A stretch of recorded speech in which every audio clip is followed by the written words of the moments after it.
Assalamualaikum warahmatullahi wabarakatuh. Bismillahirrahmanirrahim.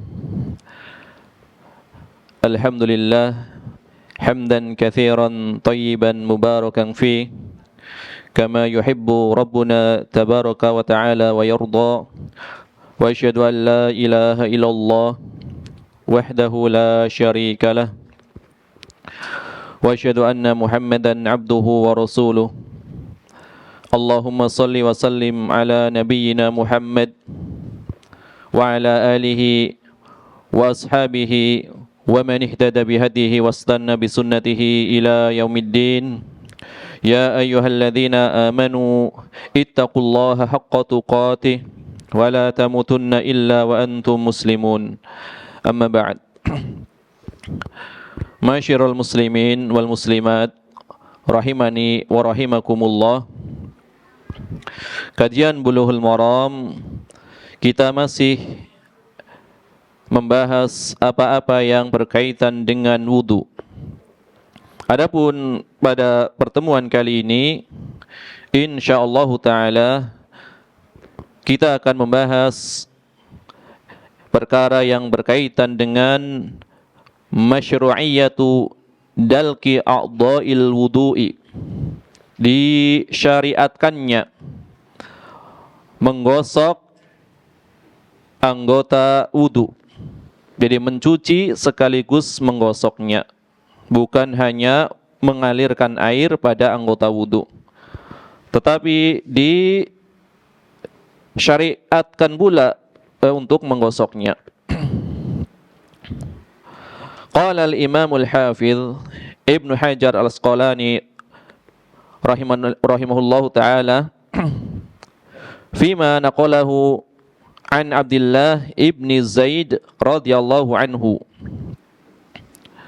Penulis Al-Hafidh Ibnu Hajar, beliau mengatakan dari Abdullah bin Zaid radhiyallahu anhu, anna an-nabiyya sallallahu alaihi wasallam utiya bi thulutsai muddin,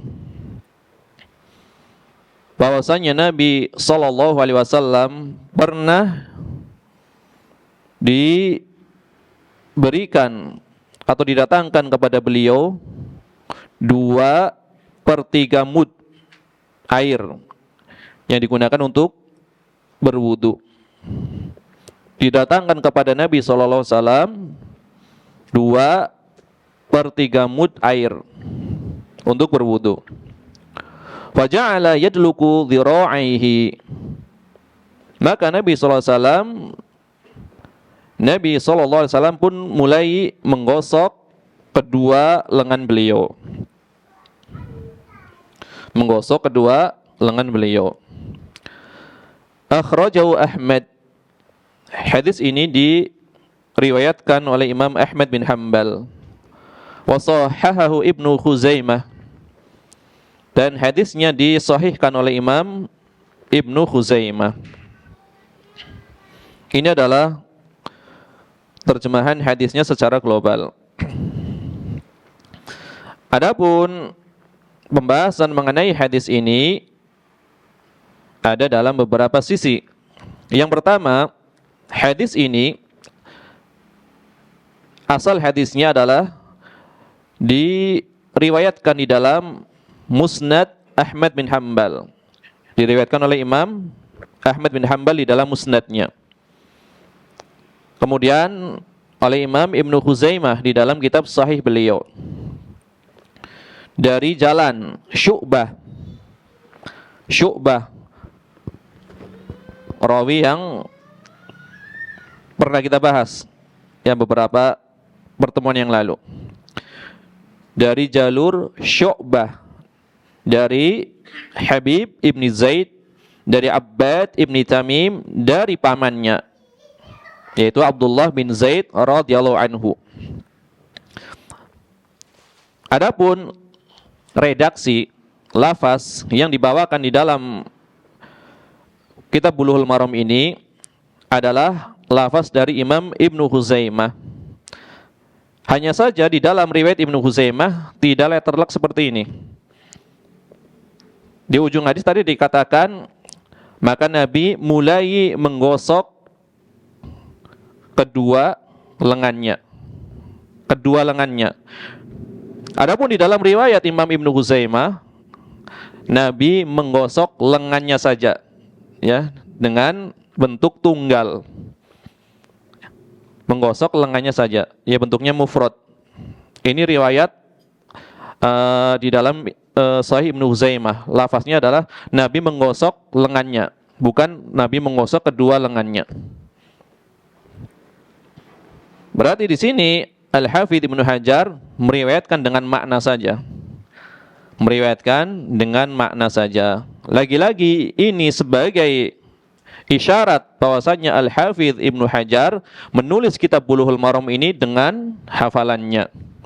Kan sering, ya, beberapa hadis ternyata redaksinya tidak sama dengan kitab-kitab asalnya, tetapi maknanya saja yang sama. Maknanya saja yang sama. Kemudian hadis ini juga diriwayatkan oleh Imam Abu Dawud At-Tayalisi. Ya, bukan Abu Dawud As-Sijistani. Kalau Abu Dawud As-Sijistani penulis kitab Sunan. Ini Abu Dawud At-Tayalisi, penulis kitab Musnad. Musnad At-Tayalisi. Ini juga diriwayatkan dari Syu'bah juga. Demikian pula riwayat ini juga datang dari Yahya bin Sa'id Al-Qattan. Kemudian dari Yahya bin Zakaria bin Abi Zaidah. Kemudian diriwayatkan pula dari Mu'ad Al-Anbari. Kemudian rawi yang lain yang meriwayatkan dari jalur-jalur yang sama, di antaranya adalah Muhammad bin Ja'far. Ini adalah beberapa rawi atau rangkaian rawi atau periwayat di dalam redaksi hadis ini. Adapun sanad hadis ini adalah sahih, ya. Karena Habib bin Zaid hadisnya diriwayatkan oleh pemilik 4 sunan, ya. Hadis dari Habib bin Zaid, tadi rawi yang kita sebut di awal, riwayatnya adalah riwayat yang banyak dikeluarkan oleh 4 orang penulis kitab Sunan, yaitu seorang yang thiqah. Habib bin Zaid adalah seorang yang thiqah. Adapun Syu'bah masyhur, ya. Imam Syu'bah Ibnul Hajjaj itu masyhur sekali, seorang yang thiqah. Salah seorang yang riwayatnya dipakai oleh Imam Al-Bukhari dan Muslim, ya. Dipakai oleh Imam Al-Bukhari dan Muslim. Demikian juga Abbad adalah rawi yang dipakai oleh Imam Al-Bukhari Muslim pula. Hanya saja tadi kan jalurnya banyak, ya, jalurnya banyak.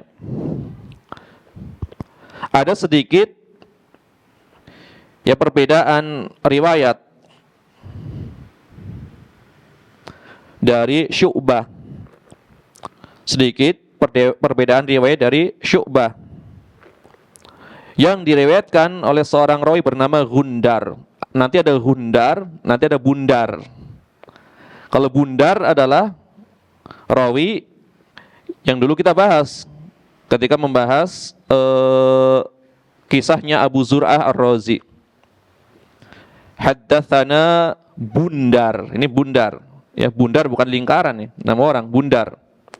Kalau ini Gundar. Gundar itu julukan, ya. Nama aslinya adalah Muhammad Ibnu Ja'far dari Syu'bah, dari Habib bin Zaid. Syu'bah seorang yang thiqah, salah seorang rijalnya Sahihain, Bukhari dan Muslim. Habib bin Zaid juga seorang yang thiqah juga. Kemudian Abbad bin Tamim juga dipakai oleh Al-Bukhari dan Muslim. Kemudian dari neneknya Ummu Imarah binti Ka'ab. Nah, di sini nanti perbedaannya.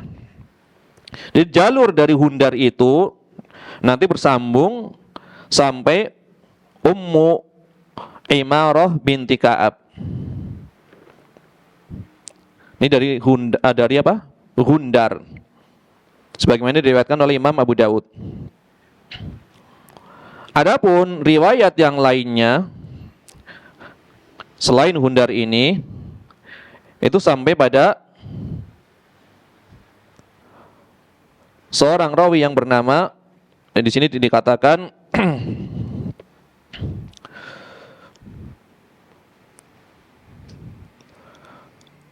pernyataan Imam Ibnu Abi Hatim. Imam Ibnu Abi Hatim. Siapa namanya Imam Ibnu Abi Hatim?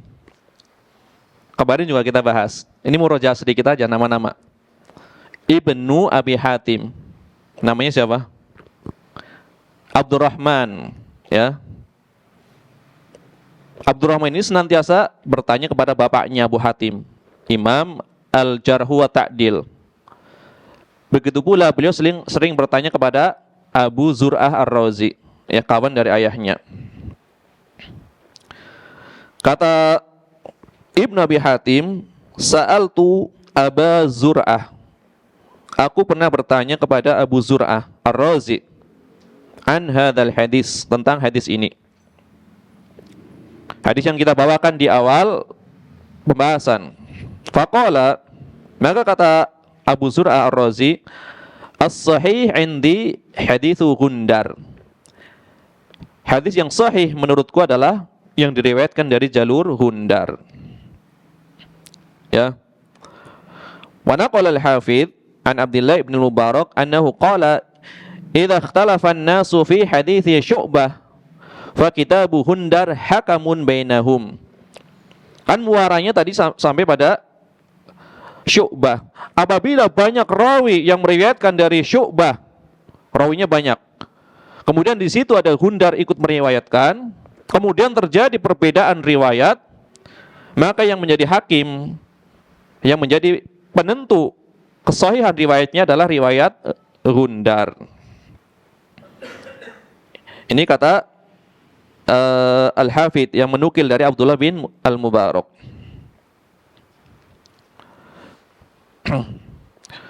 Makanya Imam Ibnu Mahdi, siapa Imam Ibnu Mahdi? Pernah kita bahas nggak Imam Ibnu Mahdi? Ahli hadis, ya, Abdurrahman bin Mahdi yang pernah meminta Imam Asy-Syafi'i untuk menulis sebuah kitab usul fikih. Ya. Ahli hadis Imam Ibnu Mahdi. Kata Imam Ibnu Mahdi, kunna nastafidu min kutubi Gundar fi Syu'bah. Kami banyak mengambil faidah, ya, dari kitab-kitabnya Gundar yang berkaitan dengan riwayat dari Syu'bah. Wa kana Waqi yusammihi as-sahih al-kitab. Waqi, siapa Waqi? Gurunya Imam Asy-Syafi'i, Waqi bin Jarrah. Menjuluki kitabnya Gundar adalah kitab yang sahih. Ya. Jadi riwayat dari Gundar ini adalah riwayat yang bersambung kepada Ummu Imarah binti Ka'ab, bukan dari Abdullah bin Zaid. Ya, jadi riwayat hadis ini memang redaksinya sama. Cuma riwayat yang lebih sahih menurut banyak para ulama adalah jalur dari Imarah binti Ka'ab, bukan dari Abdullah bin Zaid. Ya. Ini kan yang dibawakan oleh Al-Hafidz apa? Dari Abdullah bin Zaid, kan seperti itu. Jadi riwayatnya bersambung sampai Abdullah bin Zaid. Adapun riwayat dari Gundar yang sama-sama meriwayatkan dari Syu'bah itu adalah bersambung sampai, ya, Imarah binti Ka'ab. Tapi redaksinya sama. Ya, redaksinya sama.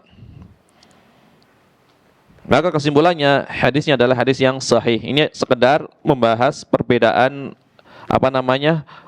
bersambungnya rawi-rawi tersebut, ya. Ternyata rawi yang lebih banyak dipakai oleh para ulama adalah rawi yang ada kaitannya dengan gundar. Ya. Ini sedikit ya memurojaah nama-nama. Ya, memurojaah nama-nama. Kan sering disebut Ibnu Abi Hatim. Gak apa-apa menghafal nama. Ya, namanya Abdurrahman. Gundar namanya siapa? Muhammad Ibnu Ja'far. Abu Asim namanya siapa? Ad-Dhahhak Ibnu Makhlad. Itu sering, karena itu rawi-rawi yang sikoh. Ya. Ibnu Lahiyah ada seorang yang sikoh ketika meriwayatkan menggunakan kitab. Begitu kitabnya terbakar, maka hafalannya tercampur. Bukan hilang, tercampur saja. Tetapi apakah mesti riwayatnya dhaif? Belum tentu, tergantung siapa yang meriwayatkan. Kalau yang meriwayatkan murid-murid yang senior, maka sahih. Di antaranya siapa murid seniornya? Tadi yang kita sebut, yang dinukil oleh Al-Hafidh, yaitu Imam Abdullah Ibnu Mubarak. Ya, riwayat Abdullah Ibnu Mubarak ya dari Ibnu Lahiyah adalah riwayat yang sahih. Karena ketika meriwayatkan kitabnya masih utuh. Jadi meriwayatkan dari kitab tentu lebih tepat lafaznya. Kan melihat, membacakan. Ya. Bahkan Imam Ahmad bin Hambal, beliau kan ma'ruf, ya gudangnya riwayat. Gudangnya riwayat. Imam Ahmad bin Hambal. Ketika meriwayatkan hadis, beliau meriwayatkan dengan membaca, dengan kitab. Ya. Meriwayatkan hadis beliau dengan kitab, membaca di kitab. Ini adalah ya sedikit takhrij ya yang berkaitan dengan hadis ini. Hadisnya adalah hadis yang sahih. Hadisnya adalah hadis yang sahih. Tadi dikatakan bahwasanya Nabi SAW pernah dibawakan untuk beliau 2/3 mud, ya 2/3 mud. Berarti kira-kira berapa liter? Kalau 1 mud kurang lebih, 1 mud berapa liter kurang lebih? Hah? Mud itu adalah ukuran, jadi ukuran 2 telapak tangan laki-laki yang dewasa yang sedang. Kan terkadang ada telapak tangan yang kecil, ada yang terlalu besar, yang sedang. Ini penuh. Kemudian dibentangkan seperti ini. Ini penuh. Ini 1 mud. Ada nggak 1 liter? Kurang ya, kurang. Hampir 1 liter tapi hampir. Dibentangkan seperti ini mud nih ukurannya. Kalau misalkan kita mengambil beras atau gandum, kita ambil sepenuh ukuran 2 telapak tangan yang sedang, telapak tangan dewasa, kemudian dibentangkan seperti ini penuh. Ya mungkin kalau dikilokan 0,8 kilo kali ya, kurang lebih ya. Ya. Nah, 1 mud itu adalah 1/4 so, ya, 1/4 so. Ini hitungan zaman dulu soalnya. Karena kata para ulama dikatakan wal muddu rub'us sa' bittifaqil fuqaha. 1 mud itu adalah 1/4 so, ya, 1/4 so dengan kesepakatan para ulama. Maka hitungan dulu adalah jumlahnya ya ritlun atau rotlun, ritel bukan liter, ritlun atau rotlun wa thuluth. 1 ritel atau 1/3 ritel. Ya ukurannya seperti itu. Ini ukuran zaman dulu. Makanya kalau membaca kitab-kitab fikih itu ukurannya menggunakan ukuran zaman dulu. Dan ukuran ritel atau rotel tersebut itu mengikuti ukuran daerah. Kan ada kalanya rotel dari daerah Damaskus misalkan disebut sebagai ritel Dimashqi, Suriah, atau ada ritel daerah Baghdad, ritlun Baghdadi. Biasanya Imam Ahmad bin Hambal menggunakan ritel dari Baghdad karena beliau tinggal di Irak. Ada juga ritel dari daerah Syam. Tapi kurang lebih 1 mud itu kurang lebih 0,8 kilo gitu aja mudahnya. Kurang lebih seperti itu. Berarti tidak sampai seliter. Kemudian tadi dikatakan faja'ala yadluku dhira'aihi. Maka Nabi mulai menggosok kedua lengannya dengan menggunakan air tersebut. Jadi tidak sekedar disiram. Jadi kalau dikatakan mencuci, itu maknanya apa? Seorang mencuci tangannya. Maknanya apa? Mencuci saja nih, ya. Mengalirkan air. Jadi mengalirnya air di atas anggota badan itu dianggap sebagai mencuci, mengalir saja. Adapun ad-dalku itu ada tambahan, yaitu mengalirkan air kemudian menggosoknya, ya, menggosok dengan air, tidak sekedar mencucinya, ya. Ada mencuci, itu mengalirkan air. Ada ad-dalku, mengalirkan air dengan digosok. Ada mengusap. Kalau mengusap bagaimana? Ini soalnya berkaitan dengan wudu semua ini. Mencuci, membasuh, berarti mengalirkan air. Kemudian menggosoknya. Kemudian mengusapnya. Beda lagi mengusap. Kalau mengusap, itu meratakan dengan tangan yang basah, tapi tidak mengalir. Meratakan dengan tangan yang basah ke seluruh anggota badan yang harus diusap. Itu kalau mengusap. Berarti kalau di kepala berarti diratakan dengan tangan yang masih basah, tapi tidak mengalir. Itu namanya mengusap. Jadi menggosok bukan dengan aliran air. Itu mengusap. Kan digosok seperti ini. Tetapi dengan tangan yang basah saja. Adapun mencuci harus ada sifat mengalirnya. Ini penting, soalnya nanti ketika seorang mendapati air yang sedikit dan dia mampu berwudu dengan air sedikit tersebut, maka yang perlu diperhatikan bukan sekedar basahnya, tetapi basah dan harus mengalir, ya, basah dan harus mengalir meskipun sedikit, yang penting mengalir. Itu baru disebut sebagai disebut sebagai apa? Membasuh atau mencuci. Ini adalah yang berkaitan dengan, ya, pembahasan kalimatnya, ya, secara lughah atau secara bahasa. Adapun pelajaran-pelajaran yang bisa diambil dari hadis ini, pelajaran yang pertama, al-haditsu dalilun ala istihbabit taqlil fi ma'il wudu'i, ya, wa mithlihi al-ghuslu. Di dalam hadis ini terdapat dalil disunahkannya menyedikitkan air, menghemat air, ya, di dalam wudu maupun yang semisalnya. Mengangkat hadas itu apa? Mandi. Wudu maupun mandi itu dianjurkan menghemat air, ya. Wa anna hadza huwa hadiyun nabiyyi sallallahu alaihi wasallam. Karena ini adalah petunjuk dari Nabi sallallahu alaihi wasallam. Ini adalah kadar, ya, kadar minimal air yang digunakan oleh Nabi sallallahu alaihi wasallam, yang diriwayatkan dari Nabi sallallahu alaihi wasallam. Maksud kadar minimal di sini ini bukan pembatasan. Seandainya airnya lebih sedikit dan memang mampu digunakan untuk berwudu, maka itu sudah mencukupi. Yang dimaksud adalah kadar minimal air yang ada riwayatnya dari Nabi sallallahu alaihi wasallam, ya. Kadar air minimal yang digunakan oleh Nabi sallallahu alaihi wasallam. Ada riwayat yang lain sebagaimana diterangkan oleh Imam As-Sun'ani, yaitu sepertiga. Berarti sepertiga lebih sedikit dari 2/3. Tetapi tidak sahih riwayatnya. Jadi riwayat yang sahih yang menerangkan tentang sifat wudu Nabi sallallahu alaihi wasallam, kadar minimal air yang beliau gunakan adalah 2/3 mud.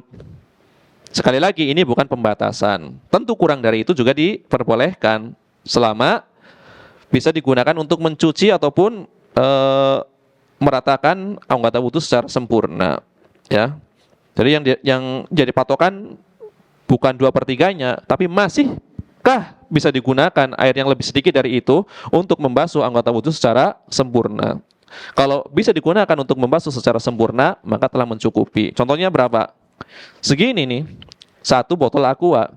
Ini bisa digunakan untuk berwudu dan ini bisa dialirkan airnya, bisa mengalir. Berarti ini nggak mungkin. Jangankan 2/3, 1/3 mut aja tidak ada ini, ya kan? Tidak ada 1/3 mut, tapi sah digunakan untuk berwudu. Ya, sah digunakan untuk berwudu. Makanya riwayat dari Anas bin Malik, ya, Anas bin Malik, khadim pembantunya, pelayannya Rasulullah Sallallahu Alaihi Wasallam. Jadi pelayan itu tidak harus budak. Pelayan itu tidak harus budak. Banyak para sahabat, ya, para sahabat yang menjadi pelayan Nabi Sallallahu Alaihi Wasallam, tapi orang merdeka. Di antaranya Anas bin Malik. Di antaranya siapa yang suka melayani Nabi Sallallahu Alaihi Wasallam? Al-Mughirah ibnu Syu'bah. Terkadang Abdullah bin Mas'ud. Terkadang Rabi'ah ibnu Ka'ab atau Rabi'ah ibnu Malik ibnu Ka'ab al-Aslami, yang pernah meminta didoakan oleh Nabi SAW agar dia bertetangga dengan Nabi SAW di surga. Ya, banyak yang menjadi pelayan dari Rasulullah SAW. Banyak para pemuda yang senantiasa mengikuti Nabi SAW, menyiapkan segala keperluan Nabi SAW, terutama adalah keperluan untuk berwudu. Di antaranya Abdullah bin Abbas pernah menginap di rumah bibinya, karena bibinya adalah salah satu dari istri Rasulullah SAW. Siapa bibinya Ibnu Abbas? Hah? Bibinya Ibnu Abbas radhiyallahu anhuma, Maimunah ummul mukminin, ya. Murojaah lagi, ya, Maimunah. Jangan sampai kita lebih mengenal ya para aktor ataupun aktris ini. Ini bukan aktris lagi ini. Wanita calon penghuni surga, ya, wanita yang dijamin masuk surga harus lebih kita kenal. Ya, Ummul Mukminin, ya, Maimunah. Ya, Maimunah radhiyallahu anha. Beliau adalah bibi dari Ibnu Abbas. Sedangkan Ibnu Abbas adalah sepupu Nabi SAW, anak paman Nabi SAW, anaknya Abbas, Abbas bin Abdul Muttalib. Jadi kekerabatan yang dibangun di zaman Nabi SAW itu memang kekerabatan yang sangat dekat, ya. Anak dinikahkan dengan sepupu. Contohnya siapa? Nabi SAW, Fatimah menikah dengan Ali. Ali sepupu Nabi. Kemudian Ali bin Abi Thalib nanti ketika punya anak, namanya siapa? Ali. Ketika Fatimah sudah wafat tentunya. Ummu Kulsum. Ya. Ummu Kulsum. Namanya sama dengan istri dari Utsman, putri Nabi SAW, Ummu Kulsum juga. Nanti anaknya Ali bin Abi Thalib, Ummu Kulsum, dinikahi oleh Umar bin Al-Khattab. Padahal Umar bin Al-Khattab mertua dari Nabi SAW. Ya. Ya. Umar punya anak siapa? Ya. Anak Umar siapa yang dinikahi oleh Nabi SAW? Ummul Mukminin, Hafsah. Hafsah adalah putri Umar bin Al-Khattab. Berarti Umar bin Al-Khattab adalah mertua Nabi SAW. Nabi SAW anaknya dinikahi oleh Ali bin Abi Thalib.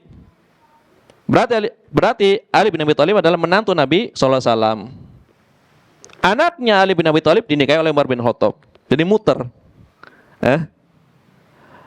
Umar mertua Nabi, Ali mertua Umar, Nabi SAW mertua Ali bin Abi Thalib. Ini terjadi. Jadi muter saja. Jadi di antara sahabat yang melayani Nabi SAW adalah tadi Anas bin Malik. Kata Anas bin Malik, beliau mengatakan, "Kana Nabiyyu sallallahu alaihi wasallam yatawaddau bil muddi." Kana. Kemudian disambung dengan fi'il mudhari. Ini menunjukkan perbuatan yang sering diulang. Kana kemudian yatawaddau. Berarti apa? Kebiasaan Nabi. Kana Nabiyyu sallallahu alaihi wasallam yatawaddau bil muddi. Nabi SAW dahulu terbiasa berwudu dengan menggunakan air 1 mud. Wa yahtasilu bis-sa' ila khamsati amdadin. Nabi SAW terbiasa mandi dengan 1 sa', berarti berapa? 4 mud sampai 5 mud. Ya, yang nanti akan datang riwayatnya insyaallah taala. Jadi mandinya adalah 1 sa', 4 mud, paling banyak 5 mud, wudunya adalah 1 mud. Ini adalah yang sering dilakukan oleh Nabi sallallahu alaihi wasallam. Tapi sekali lagi tadi ya, ukuran kadar minimal yang digunakan tadi itu bukan pembatasan. Kita sedang membahas adalah riwayat yang datang, riwayat yang sahih yang berkaitan dengan kadar minimal air yang digunakan oleh Nabi sallallahu alaihi wasallam. Bahkan ada nukilan ijma, ya, nukilan ijma dari Imam An-Nawawi yang berkaitan dengan tidak adanya batasan yang ditentukan berapa jumlah air yang bisa digunakan untuk berwudu ataupun mandi. Jadi ukurannya apa? Cukup atau tidak? Ukurannya di situ. Sedikit asal cukup maka telah memenuhi sebagai syarat sahnya berwudu. Ya, air yang digunakan sedikit tetapi cukup maka telah memenuhi ya kesahan berwudu. Ini nukilan dari Imam An-Nawawi. Imam An-Nawawi menukil ijma, lebih dari seorang ulama menukil adanya ijma.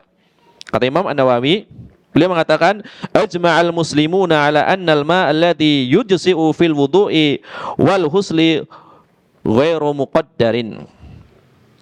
Kaum muslimin, itu para ulama, telah berijma bahwasanya air yang sah digunakan untuk berwudu dan mandi itu tidak ditentukan berapa kadarnya. Ini kata Imam An-Nawawi. Bal yakfi fihi al-qalil wal katsir. Bahkan mencukupi air yang banyak ataupun sedikit itu telah mencukupi. Ya. Apa syaratnya apa? Idza wujida syartul ghusli huwa jarayanil ma'i 'alal a'dha. Jika telah memenuhi syarat disebut sebagai mencuci, yaitu mengalirnya air pada anggota yang harus dicuci. Itu telah mencukupi. Ya. Berarti telah ada ijma. Berarti ukurannya bukan berapa mudnya, tetapi mengalirnya air. Kalau airnya telah mengalir, maka itu telah dianggap mencukupi ya di dalam berwudu maupun mandi. Kemudian Imam Nawawi juga mengatakan ajma'al ulama'u 'ala an-nahyi 'anil israf fil ma'i walau kana 'ala syati'il bahr. Ulama juga telah berijma tentang dilarangnya israf, dilarangnya boros ya, melakukan perbuatan yang boros berlebih-lebihan di dalam menggunakan air meskipun dia berada di tepi pantai, di suatu tempat yang banyak airnya, tetap harus berhemat. Ya, ini dua nukilan ijma ini disebutkan oleh Al-Imam An-Nawawi rahimahullah ta'ala di dalam kitab beliau Al-Minhaj bi Syarhi Sahih Muslim Ibn Al-Hajjaj, Syarah Sahih Muslim. Beliau banyak membawakan nukilan-nukilan ijma dari para ulama. Di antara dalil yang menunjukkan diharamkannya melakukan suatu pemborosan itu di dalam menggunakan air adalah sebuah riwayat dari Abdullah bin Mughaffal radhiyallahu anhu. Bahwasanya Abdullah ibnu Mughaffal radhiyallahu anhu, beliau pernah mendengar Rasulullah sallallahu alaihi wasallam bersabda. Kata Nabi sallallahu alaihi wasallam, "Innahu sayakunu fi hadhil ummah qaumun ya'tadduna fit tuhuri wad du'ai."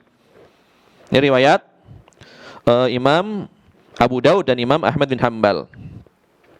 Jadi kata Nabi SAW, sesungguhnya ya akan datang ya, sesungguhnya akan ada pada umat ini suatu kaum yang mereka berlebih-lebihan di dalam bersuci dan berdoa. Ya, berdoa berlebih-lebihan tercela. Bersuci berlebih-lebihan juga tercela. akan datang suatu kaum. Bahkan di negeri kita mungkin ya 2 tahun atau 3 tahun yang lalu masih berlaku pemikiran seperti itu, yang terang-terangan. Kalaupun sekarang mungkin sembunyi-sembunyi. Ada suatu kaum yang memang berlebih-lebihan di dalam bersuci. Mungkin antum pernah mendengar kan, ada seorang yang masuk ke masjid, ya kan? Kemudian ketika antum keluar, masjid itu dipel. Itu dulu masih ada, setahun atau 2 tahun yang lalu. Kalau sekarang sudah ada fatwa baru, tidak perlu dipel. Ini berarti kan hulu, berlebih-lebihan di dalam masalah bersuci, ya. Seakan-akan kalau bukan dari mereka yang menginjak lantai tersebut, maka diragukan kesuciannya. Ya, jemur baju misalkan dipegang oleh orang lain, maka diangkat lagi, dicuci lagi. Ini ada ya sebagian kelompok ya di antara kaum muslimin yang seperti itu, hulu, berlebih-lebihan di dalam bersuci. Termasuk di dalamnya adalah penggunaan air yang berlebihan di dalam berwudu. Ya. Tidak puas menggunakan sedikit air. Ya. Belum puas kalau belum membanjiri tubuhnya dengan air. Kalau bajunya belum basah semua, belum mantap wudunya. Serasa masih kurang terus. Ini juga ada. Ya. Ini adalah kaitannya dengan was-was. Ini berlebihan. Berlebihan menyikapi sesuatu ya yang dianggap najis atau berlebihan di dalam menggunakan alat untuk bersucinya, yaitu melakukan pemborosan. Ini 2 perkara. Khawatir najis, yang kedua khawatir tidak cukup airnya, jadi digunakan dengan jumlah yang banyak atau besar, baru merasa telah memenuhi syarat bersuci. Ini ada. Kemudian berlebih-lebihan di dalam doa. Berlebih-lebihan di dalam doa. Ya, ada sebagian tabi'in ya melihat anaknya melakukan sholat sunnah. Melihat anaknya melakukan sholat sunnah. Kemudian sebelum salam dia berdoa. Tasyahud, kemudian sebelum salam dia berdoa. Kemudian doanya sangat panjang dan dirinci. Ya, doanya sangat panjang dan dirinci. Maka ditegur, "Wahai anakku, janganlah kau berlebih-lebihan di dalam berdoa." Karena ada sebuah riwayat bahwasanya Nabi mengatakan akan datang suatu kaum, yaitu dari kalangan umatku, seorang yang berlebih-lebihan di dalam bersuci dan berdoa. Maka kalau kamu mau berdoa, berdoalah doa yang mencakup ya segala hajatmu secara ringkas. Jangan terlalu dirinci, bukan tidak boleh dirinci, jangan terlalu dirinci. Ya, jadi kayak apa namanya? Menyebutkan permintaannya kayak mendikte seperti itu. Ya Allah, berikanlah aku rumah yang besar, yang di dalamnya ada ini dan itu. Kemudian aku pun ingin mendapatkan kendaraan. Misalkan seperti ini kan dirinci. Kendaraan yang mewah dan seterusnya. Ini terlalu dirinci. Maka tercela. Apakah haram? Berdoa sepertinya haram nggak? Ya tentu tidak haram, cuma dibenci saja karena terlalu berlebihan. Maka kata Syekh Abdullah Al-Fauzan, fa'alal muslim an yu'awwida nafsahu al-iqtisada fil ma'i wa yuhadhdhira minal israfi alladhi waqa'a fihi katsirun minan nasil yaum. Maka hendaknya bagi setiap muslim dia melatih dirinya, membiasakan dirinya agar dia senantiasa ya berhemat di dalam menggunakan air dan memperingatkan dari perbuatan boros yang banyak dilakukan oleh kebanyakan manusia pada hari ini. Ya. Ya mungkin diantaranya adalah ya bisa bab isti'mali al-unbub fil wudu'i. Ya mungkin penyebab seorang melakukan pemborosan karena memang adanya penggunaan keran ya. Air yang dialirkan melalui keran itu memang memberikan potensi untuk boros. Asal dibuka, ya, mukanya lebar. Itu ada potensi untuk melakukan pemborosan. Walaupun mungkin udah ada keterangannya, ya. Udah ada keterangannya, ada gambarnya, ada keterangannya, masih aja wudunya boros, ya. Kan di sebagian masjid di tempat wudunya itu ada keterangannya di atasnya. Jangan melakukan pemborosan, misalkan. Dikasih contoh gambarnya ini adalah wudu yang tepat, airnya seperti ini gambarnya. Tetap aja bukanya, ya, lebar. Nah, kata Syekh Abdul Al-Fauzan, setiap muslim hendaknya melatih dirinya untuk apa? Untuk berhemat di dalam menggunakan air, ya, membiasakan dirinya. Kemudian menasihati saudaranya, ya, agar tidak melakukan pemborosan. Kemudian pelajaran berikutnya dari hadis ini, al-haditsu dalilun ala masyru'iyyati dalqi a'dha'il wudu'i. Di dalam hadis ini terdapat dalil, terdapat petunjuk disyariatkannya menggosok anggota wudu. Kalau dikatakan disyariatkan, berarti mempunyai dua kemungkinan. Ya, bisa bermakna sunnah, bisa bermakna wajib. Yang jelas disyariatkan. Adapun jumhur wal jumhuru min ahli ilmi ala istihbabihi wa adami wujubihi. Adapun jumhur mayoritas ulama berpendapat menggosok, ya, bagian anggota wudu, ya, ketika sedang membasuhnya dengan air adalah perbuatan sunnah, mustahab, hanya dianjurkan, tidak sampai wajib. Khilafan lil Malikiyah. Dan ini tentu berbeda dengan pendapat mazhab Malik. Adapun di dalam mazhab Malik itu adalah hal yang diwajibkan. Ya, di antara fardu wajibnya berwudu di dalam mazhab Malik adalah mencuci sekaligus menggosok. Ini dalam mazhab Malik. Jadi harus digosok di dalam mazhab Malik. Ya, tidak cukup mengalir saja. Adapun jumhur ulama, seandainya kita mencelupkan tangan ke bejana, kemudian kita angkat tangan kita, itu sudah dianggap mencukupi. Asal memang rata. Adapun kalau airnya sedikit, tidak mungkin meratakan air kecuali dengan menggosoknya, maka kewajiban menggosok di sini berlaku. Ya, bukan karena asalnya wajib, bukan.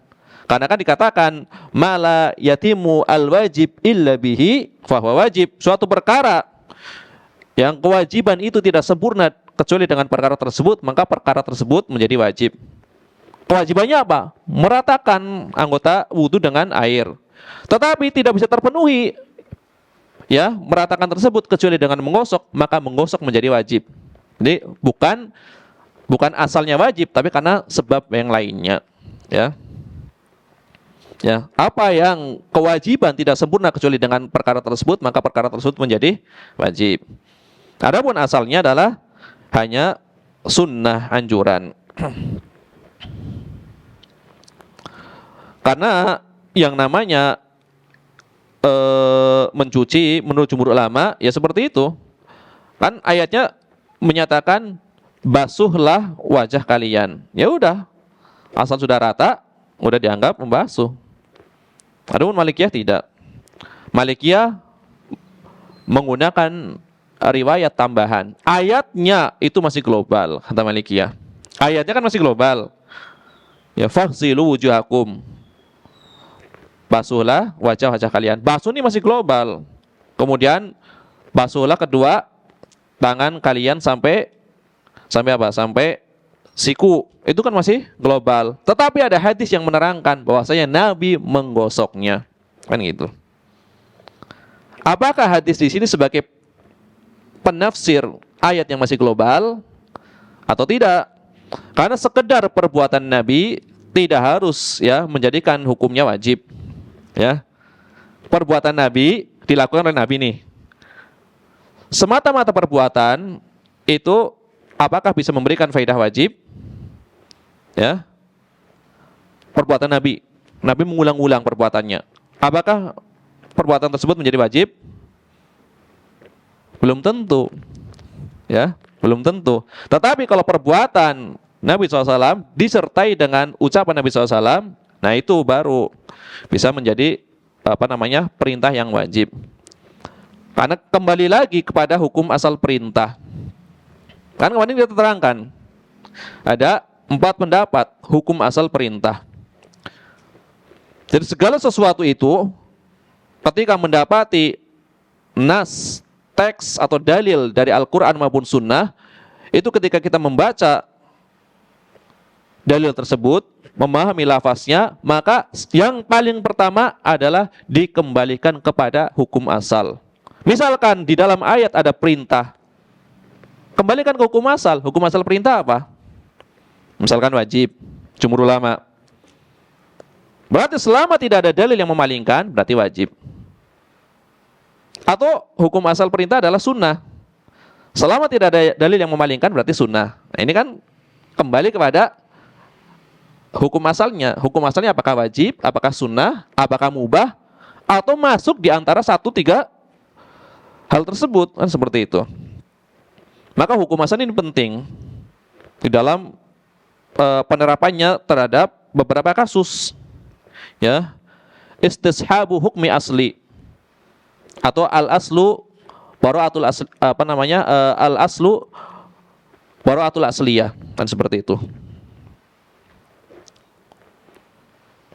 Dari penggunaan hukum asal. Hukum asalnya apa? Nah, ini berlaku nanti dalam hukum. Contohnya apa?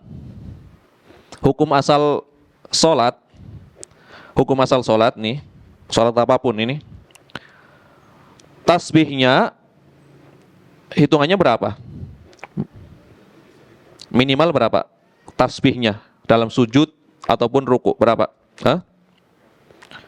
Minimal 1 kan? Ya, kadar sempurna 3 seperti itu. Kemudian tiba-tiba ada suatu sholat, ada sebuah sholat, ya, yang sifat tasbihnya adalah ada yang 10, ada yang 15 hitungannya. Berarti apa nih? Keluar dari hukum asal, kan seperti itu. Keluar dari hukum asal. Maka ketika perbuatan tersebut keluar dari hukum asal, maka perlu diteliti. Perlu diteliti. Diteliti apa? Ya sabitnya, tetapnya, sahihnya dari Nabi SAW. Makanya Al-Imam An-Nawawi ketika mendhaifkan sholat tasbih, beliau berdalil dengan hukum asal. Ini kan hukum asal sholat 5 waktu, sholat sunnah itu tidak ada tasbihnya yang berulang-ulang, yang banyak sekali seperti itu. Kenapa tiba-tiba dalam sholat tasbih itu ada tasbihnya yang banyak seperti itu? Maka itu adalah diantara faktor yang digunakan untuk mendhaifkan. Sama nanti kaitannya, ini hukum asal sholat kan tidak ada kunutnya. Tiba-tiba kenapa ada kunutnya di dalam subuh, misalkan gitu. Ya, ini mazhab Hanafi seperti itu. Maka yang perlu diteliti apa? Kesahihan, ya, dalil tersebut. Kalau memang sahih berarti berlaku adanya kunut misalkan. Ya. Kalau tidak sahih maka tidak berlaku. Dan nanti diterapkan dalam beberapa kasus yang lainnya. Ini contoh saja. Jadi istishabu hukmi asli, kembalikan kepada hukum asalnya. Jadi bara'atul asliyah. Hukum asal seseorang tidak terkena beban kewajiban seperti itu. Hukum asalnya seperti itu. Di sini hukum asalnya ya mencuci cukup mengalirkan saja. Ketika ada dalil yang menunjukkan bahwasanya di samping dicuci harus digosok, ada perintahnya, maka berlaku di situ ya hukum menggosoknya. Jadi intinya jumhur ulama berpendapat hukumnya sunnah, ya, yaitu menggosok bagian anggota wudu yang dicuci sekaligus digosok. Dalam mazhab Malik wajib, ya, dalam mazhab Malik wajib.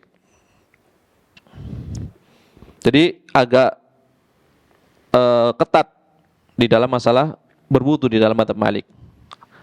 Adapun dalam masalah pembatalnya lebih ringan. Pembatal wudunya lebih ringan. Adapun dalam mazhab Syafi'i wudunya gampang, batalnya juga gampang. Ya. Wudunya tidak perlu digosok, ya kan? Batalnya juga gampang. Nyentuh aja, ya. Lawan jenis ya disentuh dengan telapak tangan, ya, wudunya batal. Dalam madzhab Malik tidak. Ya diikat dengan syahwat kan seperti itu. Ya, marilah kita lanjutkan hadis berikutnya.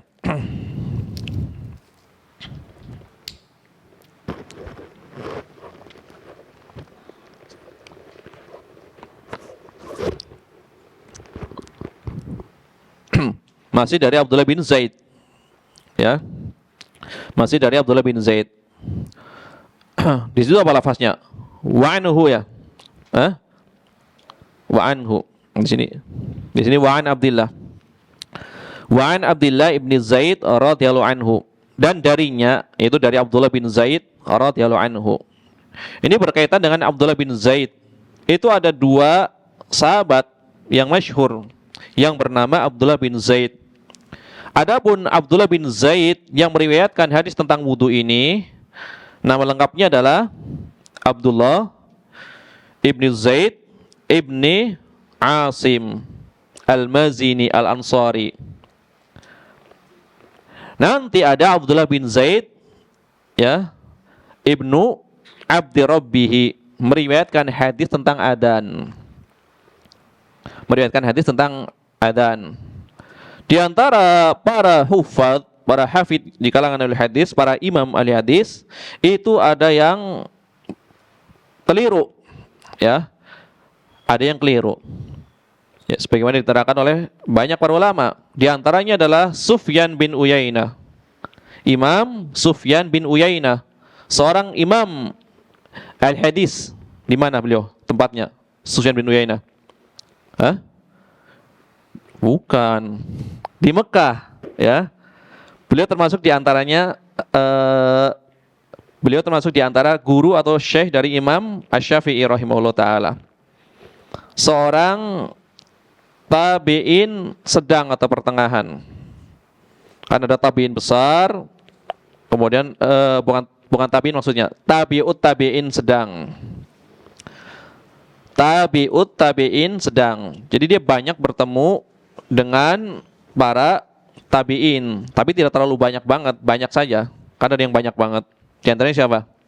Imam Malik. Tabi'ut tabi'in besar Imam Malik. Kalau Sufyan bin Uyainah sedang. Sufyan Ats-Tsauri besar juga. Adapun Imam Asy-Syafi'i tabi'ut tabi'in kecil. Adapun Imam Ahmad bin Hambal murid dari tabi'ut tabi'in. Ya, Imam Asy-Syafi'i kecil, karena sedikit ya bertemu dengan para tabi'in. Ini guru Imam Asy-Syafi'i, Sufyan bin Uyainah. Yang majelisnya itu banyak didatangi oleh para penuntut ilmu dari berbagai negeri. Tapi pernah suatu ketika diadakan kajian ya tentang riwayat hadis dari Sufyan bin Uyainah. Di situ ada Ishaq ibnu Rahawai. Di situ ada Imam Ahmad bin Hambal. Di tempat lain Imam Asy-Syafi'i ngisi kajian juga. Ini gurunya ngisi, Imam Syafi'i ngisi gitu. Tapi beda pembahasan. Kalau majelisnya Sufyan bin Uyainah adalah riwayat. Haddatsana fulan, akhbarana fulan, riwayat. Jadi sanadnya nanti tinggi. Kemudian di situ ada Ishaq ibnu Rahawai sedang melihat Imam Ahmad bin Hambal duduk di majelisnya Imam Syafi'i, sudah menjelaskan tentang ilmu Al-Qur'an, tentang usul fiqh, ya, tentang nasikh dan mansukh, ilmu-ilmu yang berkaitan dengan ulumul Qur'an maupun usul fikih. Maka ditegur sama Ishaq ibnu Rahawai, kenapa kamu tidak duduk di majelisnya Sufyan bin Uyainah?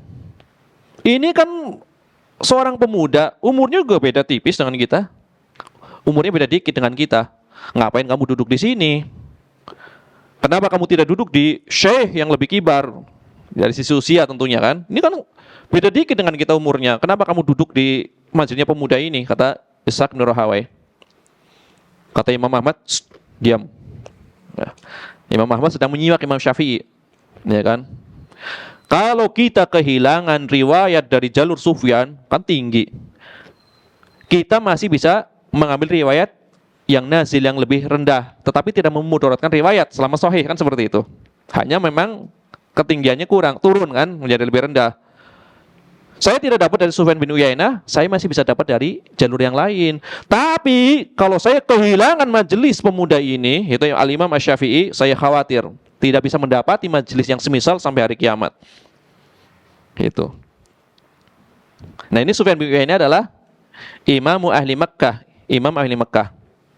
Ketika mendapati seorang rawi bernama Abdullah bin Zaid, beliau meriwayatkan hadis tentang salat istisqa, ya, salat meminta diturunkan hujan. Ini riwayat dari Abdullah bin Zaid. Kata Sufyan bin Uyainah, ini adalah Abdullah bin Zaid yang meriwayatkan hadis tentang adzan. Yang meriwayatkan hadis tentang adzan. Ternyata keliru.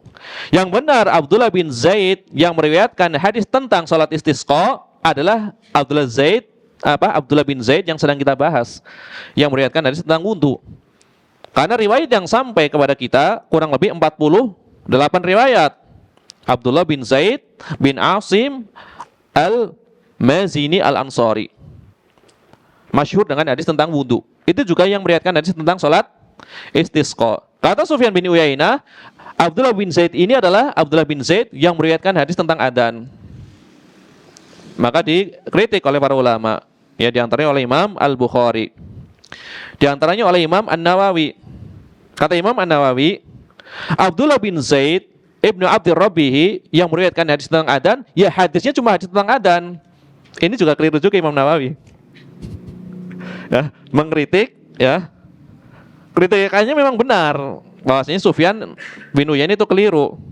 Cuma pernyataan Imam An-Nawawi, Abdullah bin Zaid Ibnu Abdir Rabbih hanya meriwayatkan hadis tentang adzan, juga dikritik lagi oleh Imam Ibnul Mulakin, ulama setelahnya, ya, guru dari Al-Hafidz Ibnu Hajar. Pernyataan Imam An-Nawawi, Abdullah bin Zaid bin Abdir Rabbih hadisnya cuma tentang adzan, itu keliru kata Imam Ibnul Mulakin. Masih ada 1-2 hadis lain yang diriwayatkan oleh Abdullah bin Zaid bin Abdir Rabbih. Ini kata Imam Ibnul Mulakin. Ya. Ya, sebagaimana beliau terangkan di dalam beberapa kitab beliau, di antaranya adalah Al-Badrul Munir. Al-Badrul Munir. Takhrij hadis dari kitabnya Imam Ar-Rafi'i dalam kitab beliau Asy-Syarhul Kabir, atau yang masyhur dengan nama Al-Aziz Syarhul Wajiz. Al-Aziz. Ini bahasanya apa namanya? Al-Aziz, yang Aziz artinya apa Aziz? Hah? Enggak, Aziz secara bahasa Pak. Ya, yang berkasa, yang kokoh, yang kuat. Berarti Al-Aziz sifat dari siapa? Apa namanya? Nama dari salah satu di antara nama-nama dari nama Allah Tabaraka wa Ta'ala, ya. Di dalam surat Al-Hasyr, ya. Surat Al-Hasyr ayat terakhir. Di situ ada wallahu alladzi la ilaha illa gimana ayatnya? Wallahu alladzi la ilaha illahu alimul ghaibi wasyahadah warrahmanur rahim. Wallahu alladzi la ilaha illahu al-malikul quddusus salamul mu'minul muhaiminul azizul jabbarul mutakabbir. Subhanallahi amma yusyrikun. Ini nama-nama Allah. Al-Aziz. Nah, kitabnya Al-Imam Ar-Rafi'i dikasih nama Al-Aziz. Al-Aziz Syarhul Wajiz. Maka para ulama setelahnya itu kurang nyaman dengan nama tersebut, maka ditambah kata depannya menjadi Fathul Aziz Syarhul Wajiz. Dikasih fat, kayak Fathul Bari, Fathul Bari, ya.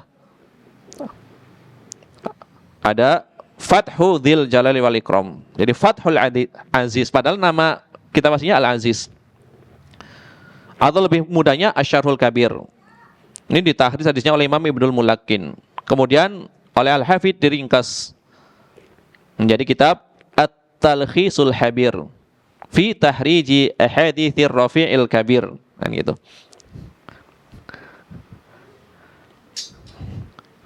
Abdullah bin Zaid di sini meriwayatkan, ya. Jadi tadi Sufyan bin Uyainah keliru ya, menyamakan riwayat tentang salat istisqa, ya, sahabatnya maksudnya, dengan sahabat yang meriwayatkan hadis tentang adzan. Padahal bukan. Imam Nawawi mengatakan itu satu-satunya hadis, ternyata bukan juga oleh Imam Ibnul Mulakin.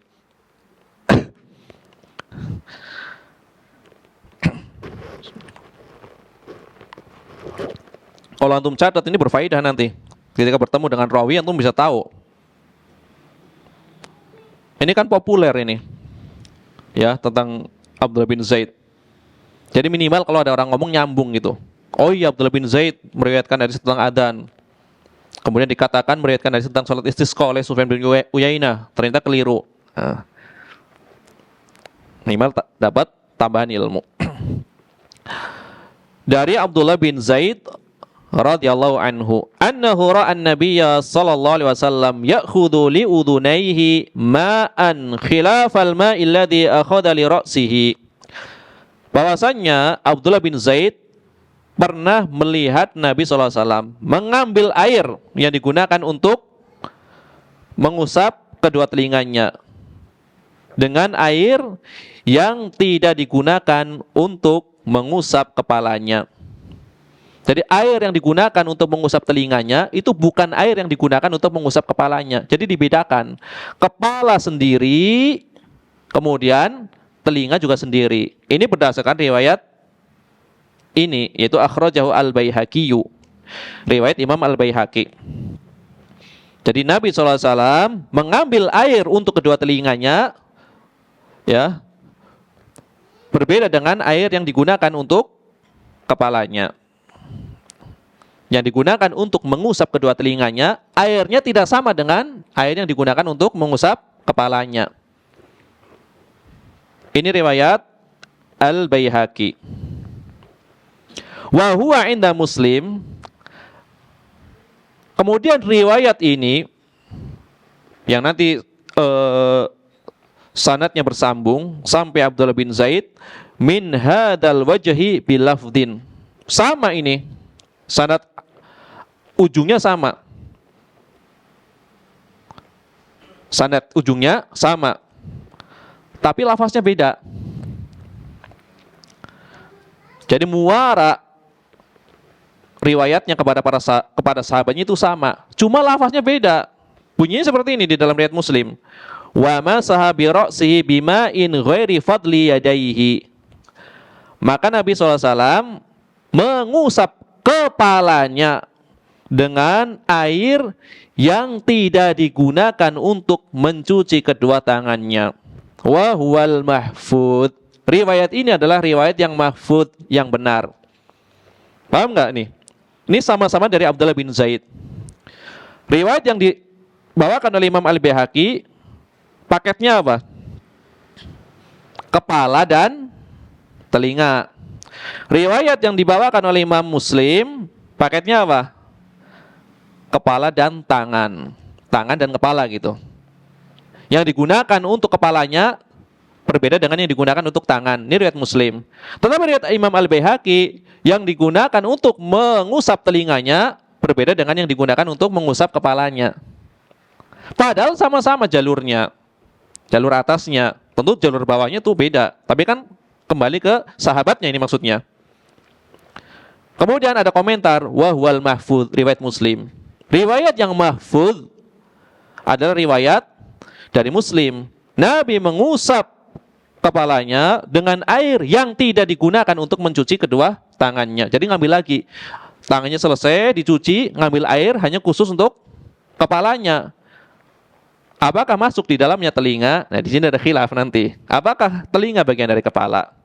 Tapi kita lagi menjelaskan apa redaksinya, ya, redaksinya. Jadi ada dua riwayat di sini. Ya, riwayat yang pertama tadi dikeluarkan oleh Imam Al-Baihaqi di dalam Sunan beliau. Ya. Dari riwayat Al-Haytham ibni Kharijah dari Abdullah bin Wahab. Ya, sampai ujungnya Abdullah bin Zaid. Ini riwayat Imam Al-Baihaqi. Kemudian di ujung hadis riwayat dikatakan hadza isnadun sahihun. sanadnya sahih. Berarti rawinya adalah rawi-rawi yang thiqah. Riwayat Al-Baihaqi. Kemudian yang kedua, riwayat Muslim tadi ya dikatakan wa huwal mahfuz. Riwayat yang mahfuz. Berarti sikoh enggak rawinya? Ya jelas sikoh. Jadi yang meriwayatkan, rawi-rawi yang meriwayatkan dua hadis ini itu adalah rawi yang semuanya sikoh. Semuanya sampai pada Abdullah bin Wahab, sampai pada Abdullah bin Zaid, sampai pada Abdullah bin Wahab, sampai kepada Abdullah bin Zaid. Cuma redaksinya beda, padahal semuanya sikoh. Ini kata Al-Hafidz, riwayat yang kedua adalah wa huwal mahfuz. Ini adalah riwayat yang mahfuz. Nah, mahfuz itu apa? Antum kan sudah sering dengar nih. Hadis syadz. Sering kan? Ya. Apa itu hadis syadz, apa itu? Syadz adalah sebuah hadis yang diriwayatkan oleh rawi yang diterima riwayatnya menyelisihi rawi yang lebih sikoh. Hadis yang diriwayatkan oleh rawi yang sikoh menyelisihi riwayat yang lebih sikoh itu syadz. Adapun mahfuz kebalikan dari syadz. Paham enggak? Berarti apa hadis mahfuz? Hadis yang diriwayatkan oleh rawi yang sangat sikoh berbeda dengan hadis yang diriwayatkan oleh rawi yang sekedar diterima riwayatnya. Bisa sikoh saja atau sekedar diterima riwayatnya. Berarti mahfuz. Ya. Berarti kalau dikatakan hadis riwayat Muslim wa huwal mahfuz, berarti riwayat Imam Baihaqi apa namanya? Hah? Ya enggak, syadz. Kan kebalikannya tadi. Semuanya sikoh. Emang hadis syadz riwayat rawi yang dhaif? Kan dikatakan tadi. Hadis syadz itu bukan diriwayatkan dari rawi yang dhaif, bukan. Rawinya sikoh. Contohnya dulu kan Zaidah bin Qudamah. Al-Hafidz mengatakan wa huwal mahfuz. Hadis riwayat Muslim ini adalah mahfuz. Berarti yang atas apa? Kalau dikatakan mahfuz, yang bawah syadz seperti itu. Ya. Berarti lafaz yang atas adalah lafaz yang syadz. Nah, ini ya, maksudnya sampaikan ini penjelasannya kan maksudnya. Sampaikan maksudnya. Khawatirnya nggak sampai nih. Ya mohon maaf ini ya kepada ibu-ibu. Takutnya nih bingung ibu-ibu. Ini kan majelis laki-laki sebenarnya hadis. Memang ilmu hadis itu memang ilmu yang umumnya digemari oleh laki-laki. Maka muhadis dari kalangan wanita sangat sedikit. Ada, tapi sedikit. Kalau ibu-ibu kan sukanya yang sederhana-sederhana gitu kan. Ya, pembahasan adab gitu kan. Riyadhus Shalihin, tentang keluarga itu tentu suka. Ilmu hadis ya agak jelimet. Tetapi nggak apa-apa, biar apa namanya otak kita dijalankan sedikit gitu.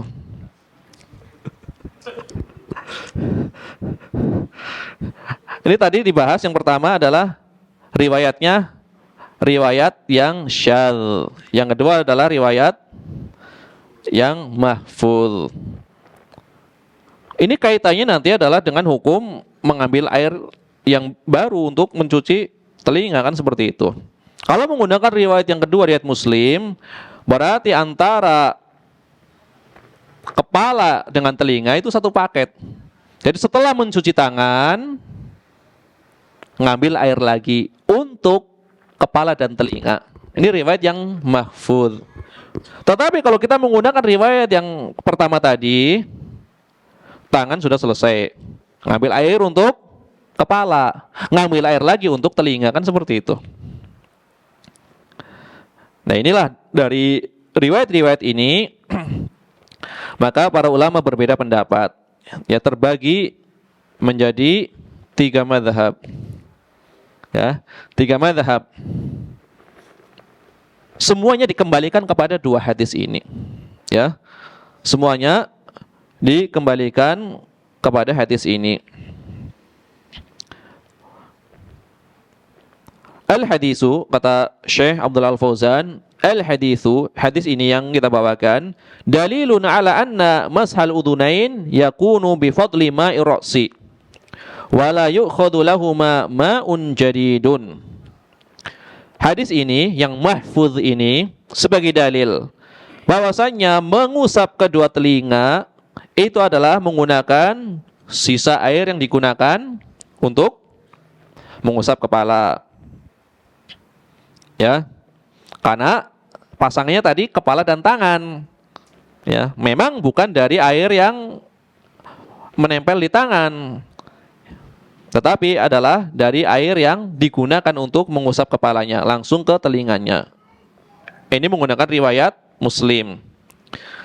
Di antara dalilnya adalah dalil yang berkaitan bahwasanya kedua telinga adalah bagian dari kepala. Li'annal udunaini minar ra'si. Karena kedua telinga itu bagian dari kepala. Inilah yang masyhur ya di dalam mazhab Hambali. Ya.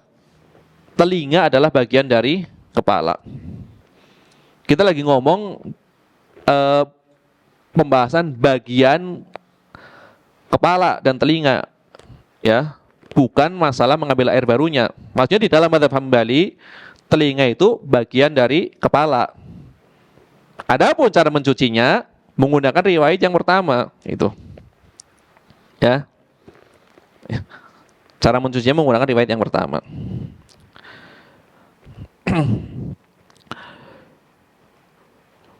ولأن الذين وصفوا وضوء النبي صلى الله عليه وسلم لم يذكروا أنه أخذ ماء جديدا لأذنيه قال ابن القيم ولم يثبت أنه صلى الله عليه وسلم أخذ لهما ماء جديدا. Karena para sahabat yang meriwayatkan cara berwudu Nabi SAW, mereka semuanya tidak menyebutkan bahwasannya Nabi SAW mengambil air yang baru untuk kedua telinganya. Maksud Ibnul Qayyim adalah tidak ada riwayat yang sahih. Ya, kalau ada tentu ada. Ini buktinya ada riwayatnya. Tidak ada riwayat yang sahih. Maka dikatakan walam yathbut. Tidak ada yang sabit, tidak ada yang sahih bahwasanya Nabi SAW mengambil air baru untuk mengusap kedua telinganya. Wa qad nasaba Ibnul Mundhir ila Malikin wa Syafi'i wa Ahmad annahum yarawna an ya'khudhal mutawaddi ma'an jadidan li udunaihi. Tetapi jumhur ulama ya, sebagaimana dikatakan oleh Imam Ibnul Mundhir dari pendapatnya Imam Malik, pendapatnya Imam Asy-Syafi'i, pendapatnya Imam Ahmad bin Hambal, semua ulama tadi yang kita sebutkan, kata Imam Ibnul Mundhir, mereka berpendapat bahwasanya seorang yang berwudu hendaknya apabila dia ingin mengusap telinganya, maka dia mengambil air yang baru, bukan air yang digunakan untuk mengusap kepalanya. Ini adalah mazhab jumhur ulama. Tetapi tidak selesai sampai situ Imam Ibnu Mundhir, belum selesai. Ini Ibnu Mundhir sedang ngomong dulu. Jumhur ulama berpendapat air yang digunakan untuk telinga itu adalah air yang baru, bukan paket dengan kepala. Ini pendapat jumhur ulama. Kemudian Imam Ibnu Mundhir mengatakan wa ghairu mawjudin fil akhbar ats-tsabita allati fiha sifatu wudu'i Rasulillah sallallahu alaihi wasallam ya akhdhuhu li udunaihi ma'an jadidan. Ya, tetapi tidak ada riwayat, tidak ada khabar yang sahih yang di dalamnya menerangkan cara berwudu Rasulullah SAW bahwasanya beliau mengambil air yang baru untuk mengusap kedua telinganya. Ya. Ini diterangkan di dalam kitab Al-Awsat. Memang betul kata Imam Ibnu Mundhir, jumhur berpendapat seperti itu. Cuma riwayat yang menerangkan tentang cara berwudu Nabi SAW, tidak ada riwayat yang sahih yang menerangkan Nabi SAW menggunakan air yang baru untuk mengusap kedua telinganya. Ini kata Imam Ibnu Mundhir.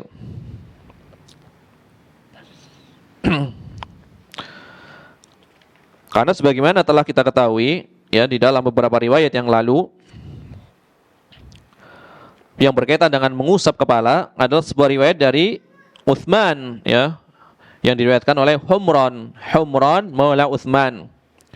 Hadis yang pertama di awal bab. Di situ tidak diterangkan bahwasanya Nabi SAW mengambil air yang baru untuk kedua telinganya. Kenapa ini dibawakan oleh Al-Hafidz ya?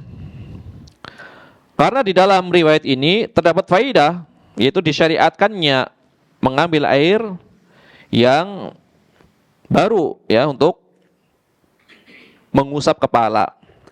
Apabila dikaitkan dengan riwayat yang kedua, maka air yang digunakan untuk mengusap kepala tidak sama dengan air yang digunakan untuk mencuci kedua tangannya. Ini dikaitkan dengan riwayat yang kedua. Ini adalah madhab jumhur ulama. Kan tadi dikatakan ada 3 madhab. Ada 3 madhab. Madhab jumhur ulama yang berkaitan dengan mengusap telinga dan kepala adalah 2 hal yang berbeda. Airnya adalah air yang tidak sama. Ini jumhur ulama. Berarti sebagian ulama berpendapat sama airnya. Ini berkaitan dengan mengusap kepala. Kemudian jumhur ulama berpendapat air yang digunakan untuk mengusap kepala itu tidak sama dengan yang digunakan untuk mencuci tangan. Ini masalah kedua, beda dengan yang tadi. Ya. Paham nggak? Yang pertama tadi adalah antara kepala dengan telinga airnya beda. Ini jumhur ulama. Ini yang pertama. Yang kedua, jumhur ulama juga berpendapat air yang digunakan untuk mengusap kepala itu berbeda dengan air yang digunakan untuk mencuci kedua tangannya. Berarti ada sebagian ulama yang berpendapat boleh mengusap kepala ataupun telinga dengan sisa air yang ada di tangan atau di anggota tubuh yang lainnya. Misalkan masih ada suatu yang basah di jenggot. Jenggotnya masih basah. Kepalanya belum diusap, ngambil dari jenggot misalkan, diusap ke kepalanya. Atau ngambil dari tangan yang masih basah, diusap ke kepalanya. Ya. Dari 2 hadis ini menjadi 3 madhab. Ya, dari 2 hadis ini. Adapun yang berkaitan dengan tangan dan kepala, maka tadi dikatakan jumhur ulama membedakan airnya. Ya, sebagaimana pernyataan Imam At-Tirmidzi di dalam Jami atau Sunan beliau, Imam At-Tirmidzi setelah membawakan hadis Abdullah bin Zaid, beliau mengatakan wal amalu ala hada 'inda aktsari ahli ilmi ra'au an ya'khudha li ra'si ma'an jadidan. Inilah yang diamalkan oleh kebanyakan ahli ilmu, yaitu mereka berpendapat air yang digunakan untuk kepalanya, untuk mengusap kepalanya adalah berbeda dengan air yang digunakan untuk mencuci tangannya. Ya. Jadi ini jumhur ulama seperti itu.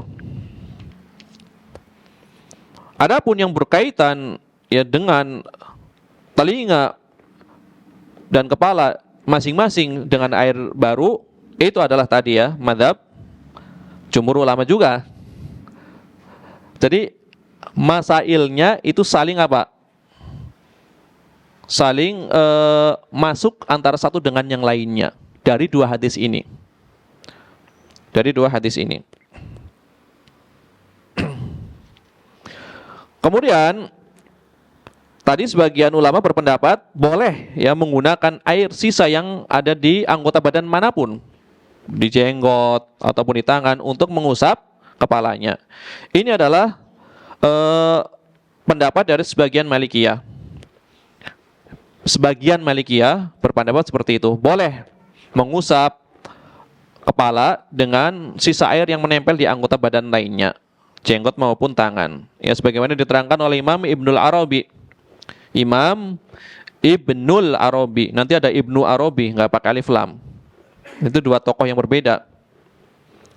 Kalau Imam Ibnul Arabi ahli fikih, salah seorang hafidnya Andalus, imam besar dalam mazhab Maliki. Ya, seorang qadhi Abu Bakar Ibnul Arabi Al-Ma'afiri Al-Maliki, qadhi besar, karyanya banyak, lebih dari 70 karya. Di antara karya terbesarnya adalah 2 syarah Muwatta. Ya, Kitabul Qobas, syarah Muwatta Malik Ibni Anas. Al-Qobas fi syarhi Muwatta Malik Ibni Anas. Sama kitab Al-Masalik ila Muwatta'i Al-Imami Malik, kan gitu. 2 syarah besar. Kemudian kitab Ahkamul Quran. Ahkamul Quran pun ada 2. Ahkamul Quran yang kecil dan Ahkamul Quran yang besar. Ahli fikih dan ahli hadis, qadhi, seorang hakim dari kalangan Malikiyah. Adapun Ibnu Arabi tanpa alif lam, ini adalah tokoh tasawuf ekstrim yang dikafirkan oleh kurang lebih 70 ulama. Di antaranya Al-Imam An-Nawawi yang mengkafirkannya. Di antaranya Imam Ibnu Taimiyah, di antaranya Imam Ibnul Qayyim, di antaranya adalah Imam Taqiyuddin As-Subki. Dia mengkafirkan tokoh ini, Ibnu Arabi, walaupun ya kitabnya laris manis di pesantren, kan gitu.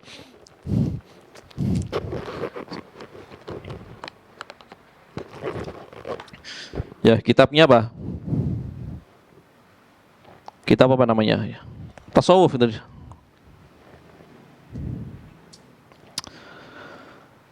Kitab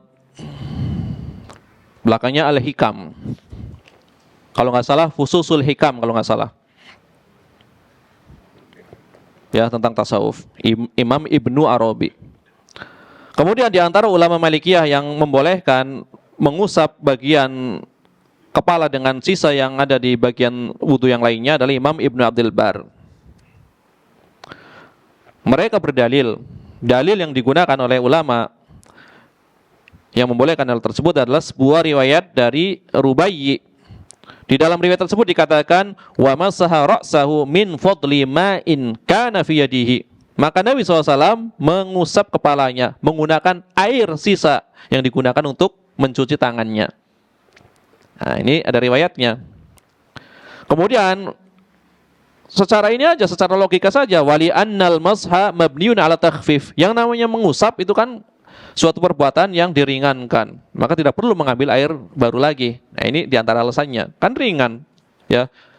Lagian tidak dicuci, cuma diusap. Berarti selama tangannya masih basah, ya bisa digunakan untuk mengusap. Ini pendekatan secara logika saja. Riwayatnya ada, kemudian pendekatan logika. Hanya saja riwayat ini diperselisihkan kesahihannya. Ya tentu tidak disepakati dhaifnya, cuma diperselisihkan kesahihannya. Sebagian berpendapat hadisnya adalah muttarib. Apa itu muttarib? Ada kegoncangan di dalam sanadnya maupun redaksinya. Ya. Di dalam sanadnya maupun redaksinya. Berarti kembali kepada 2 hadis yang awal tadi, bagi yang mensahihkan semua riwayatnya, ini adalah Imam Ahmad bin Hambal dan jumhur ulama. Jumhur ulama mengamalkan 2 riwayat ini. Jumhur ulama mengamalkan 2 riwayat ini. Berarti apa jumhur ulama? Pertama, jumhur ulama berpendapat air yang digunakan untuk mengusap kepala adalah berbeda dengan air yang digunakan untuk mencuci tangan. Ini jumhur ulama. Yang kedua, jumhur ulama juga berpendapat air yang digunakan untuk mengusap kepala adalah berbeda dengan air yang digunakan untuk mengusap kedua telinganya. 2 hadis ini diamalkan. Adapun sebagian ulama mensahihkan riwayat yang kedua, karena dikatakan kata Al-Hafidh wa huwal mahfuz. Ini yang disepakati sahihnya. Berarti apa? Cara berwudunya bagaimana? Tidak menggunakan sisa dari tangan, tetapi menggabung antara telinga dan kepala. Jadi seperti ini. Begitu diusap dari telinga ke belakang, dari kepala ya, dari kepala ke belakang, dikembalikan lagi ke depan, langsung memasukkan jarinya ke dalam kedua telinganya, diusap bagian dalam dan luarnya. Ini memilih riwayat yang mahfuz. Adapun mazhab Hambali atau jumhur ulama dibawa ya makna makna hadis Muslim ini, kan tadi dikatakan Nabi mengusap kepalanya dengan menggunakan air yang tidak digunakan untuk mencuci kedua tangannya, seperti itu. Ini dipakai juga oleh mazhab Hambali. Ditakwil. Maksudnya apa? Maksudnya Nabi SAW tidak menggunakan air yang digunakan untuk mencuci kedua tangannya, itu untuk mengusap kepalanya, tidak digunakan dari air yang digunakan untuk mencuci tangannya, adalah maknanya tangan tersebut telah kering, tidak ada sifat basahnya, ya, tidak ada sifat basahnya, tidak membahas tentang mengusap telinganya, seperti itu, ya. Ini takwilnya seperti itu. Tetapi tidak perlu takwil di sini, kata Pak jumhur ulama yang lain, tidak perlu takwil. Ini kan cuma khobar saja. Khobar di sini tidak menerangkan, tidak disyariatkannya menyendirikan pengusapan telinga dengan kepala. Kan tidak diterangkan di sini. Ada nggak di sini penafiannya? Menafikannya ada nggak di sini? Di sini kan cuma kabar. Nabi di sini dikabarkan beliau mengusap kepalanya dengan menggunakan air yang tidak digunakan untuk mencuci tangannya. Itu hanya kabar. Apakah ada penafian bahwasanya beliau mengambil air lagi untuk mengusap kedua telinganya? Tidak ada seperti itu. Kecuali ada redaksi yang tegas. Maka Nabi mengusap kepalanya dan telinganya sekaligus. Dan air tersebut tidak diambil dari air yang digunakan untuk mencuci kedua tangannya. Baru jelas, berarti paket, kan seperti itu. Berarti mazhab yang mengatakan bahwasanya telinga dan kepala adalah satu basuhan adalah berdasarkan sebuah riwayat, al-udhunani minar ra'si. Tapi mauquf riwayatnya. Dua telinga adalah bagian dari kepala. Berarti kalau dikatakan mengusap kepalanya, ya masuk di dalamnya mengusap telinga, kan seperti itu. Ya. Berarti ini ada dua mazhab yang kuat di dalam permasalahan ini, ya. Itu mazhab yang kuat, dua mazhab yang kuat. Berarti mazhab yang menggunakan sisa tangan untuk kepala ini adalah dhaif. Ini mazhab yang kuat adalah yang berkaitan apakah langsung untuk telinga dan kepala atau dibedakan, ya. Insya Allah nanti kita lanjutkan sedikit cara mengambil airnya. Cara mengambil air untuk diusapkan kepada kepala maupun telinga. Itu ada tiga cara. Ya, habis itu langsung ke hadis berikutnya. Insyaallah taala. Subhanakallahumma bihamdika asyhadu an la ilaha illa anta astaghfiruka wa atubu ilaik. Wa sallallahu wasallam ala nabiyyina Muhammad wa ala alihi washabihi ajmain wa akhiru da'wana alhamdulillahi rabbil alamin. Wassalamualaikum warahmatullahi wabarakatuh.